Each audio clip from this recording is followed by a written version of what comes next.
عم الغضب أوساط الإعلام الجزائري عقب القرار الأخير الصادر عن مجلس الأمن الدولي، الذي جدد تأكيده على سيادة المملكة المغربية الكاملة على أقاليمها الجنوبية، وأشاد بالجهود الواقعية والمسؤولة التي يبذلها المغرب لإيجاد حل دائم للنزاع المفتعل حول الصحراء المغربية.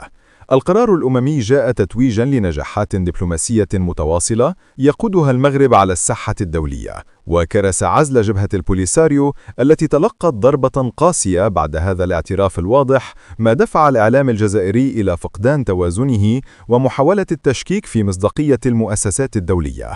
المنابر الجزائرية سارعت إلى شن حملات مليئة بالتوتر والانفعال، محاولة قلب الحقائق والتهجم على المغرب والدول التي دعمت موقفه، في وقت باتت فيه الجزائر معزولة دبلوماسياً وغير قادرة على إقناع المجتمع الدولي بطرحها القديم الذي فقد كل شرعية. الصحف والقنوات الجزائرية لجأت إلى تبريرات واهية، معتبرة أن القرار يخدم أجندات أجنبية، بينما الحقيقة أن المجتمع الدولي أصبح يرى في مقترح الحكم الذاتي المغربي الحل الوحيد الواقعي والعادل الذي يضمن الاستقرار والتنمية في المنطقة.